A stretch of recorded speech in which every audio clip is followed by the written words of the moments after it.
Hello everyone. Today we're going to present in front of you the financial model for HealthPalm, and my team is named Wise Asses. It's Monique, Katie, Cezanne, and Greg, and me. So we have done extensive research and calculations, and I just wanted to make sure that everyone knows that we kind of took a conservative look towards it, and we have come up with the conclusion that we need $8 million to raise for HealthPalm. Now, to continue forward, I'm gonna go back to the market growth for healthcare websites. Basically, it's been growing heavily from 2007 onwards, and it has kind of reached a peak in 2010. Afterwards, it's been growing steadily, if not declining in a few months past back. So we believe that according to this, and the market being extremely saturated, having a lot of competitors who are coming up with new products onwards and ongoing, HealthPalm actually needs to do a lot in its marketing advertisement in order to get the market share. So basically, we believe that HealthPalm needs to have an aggressive approach and steal the market share from competitors as soon as it breaks in. It doesn't have time to wait at all, but it needs to make major investments in its marketing, in its brand position in the market, and as well as its human capacity and expertise. Great. So taking a look at our revenue plan, we're going to mainly get our revenue from advertising and also from inventing a mobile phone application. We decided not to include subscription fees based on our market research in our revenue plan, and we didn't include sponsorships either because we wanted to stay true to the original concept of Tony and Kristen.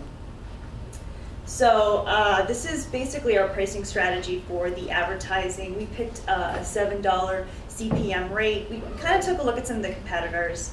Yahoo Health, that ranged as low as $6 to upward $20, and WebMD, which is obviously a much larger site, ranges from like 50 to like 100. So we picked kind of a rate that we felt that was low enough, since we're as a startup site, it was low enough that advertisers would pay for it in order to advertise on the site. We have estimated growth from year 1 to year 10, and we estimated the yearly revenue based on just taking a look at what some of the traffic and some of the sites were. For our mobile phone application, the cost per download that we came up with was $1.99. It's pretty average for most of the applications that are out there, and we also estimated growth through year 10 on the revenue for the mobile phone application as well. So just taking a look at our revenue summary from year 1 to year 10, this is cumulative. So you can see in year 1 we start off with 190,000, and then through year 5 it goes to about 1.5 million, and then through year 10 the revenue, the total revenue is about 5 million.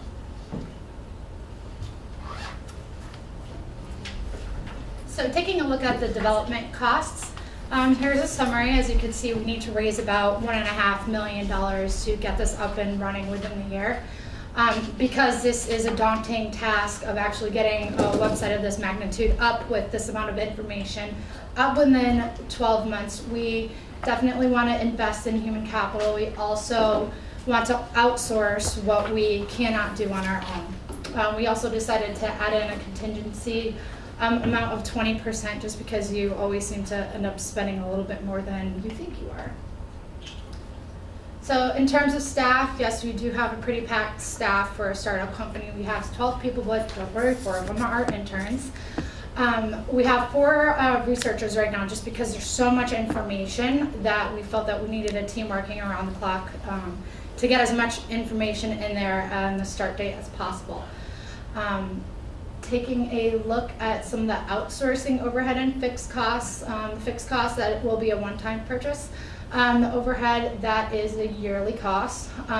As you see, outsourcing accounts for almost half of the overall development costs. In terms of the outsourcing, you'll see the web and app design and the marketing accounts for most of that money. Reason being, You need to make a stance when you come out here. You need a true brand identity that differentiates yourself from WebMD. So the bulk of the money in development should come from the actual marketing and the 5 minutes. development of the web and the application.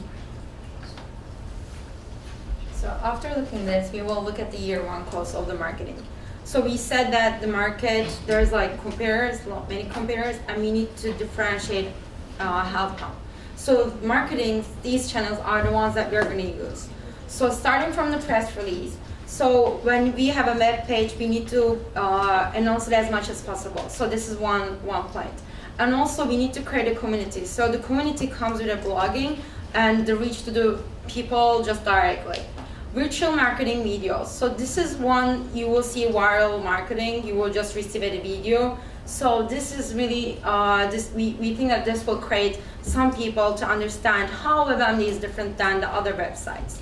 So we have difference. TV ads, it might seem a little bit higher than the others, but we need to have a brand name. So this is not only a website like we need to create a brand name for this. WebMD, yes, it's a traffic-driven website, but we need to have Health Pump differentiated as a brand name. So TV ads will create that part who are not using the web that as much as the other people. Social networks like Twitter, LinkedIn, this will be linked as well.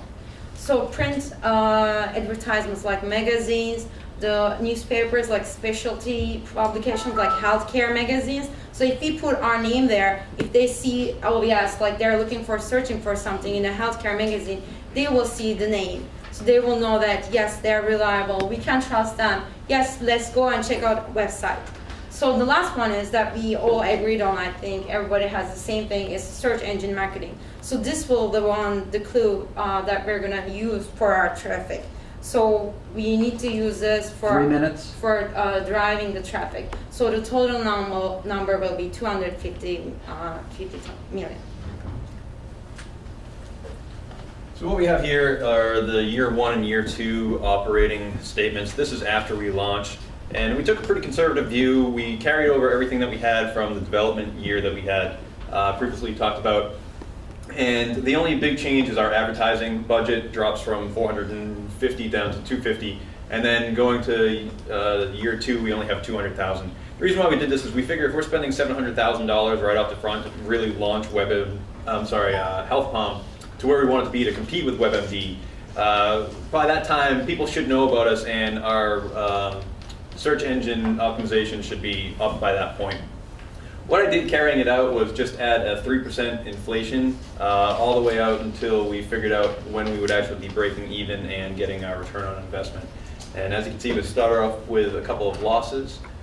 In year one, we'd have a 91,000 per month burn rate. Year two, it drops a little bit because of the marketing expense, but then it goes back up again in year three. And as you can see, we were asking for $8 million to start. Our break even won't occur until year 12. And our return on investment will not happen until year 18. So it's not exactly what we were hoping for. And as far as the financial viability of Health Pump in its current state, we don't feel that it would be a worthwhile investment for a venture capital firm. And we'd like to open it up to any questions.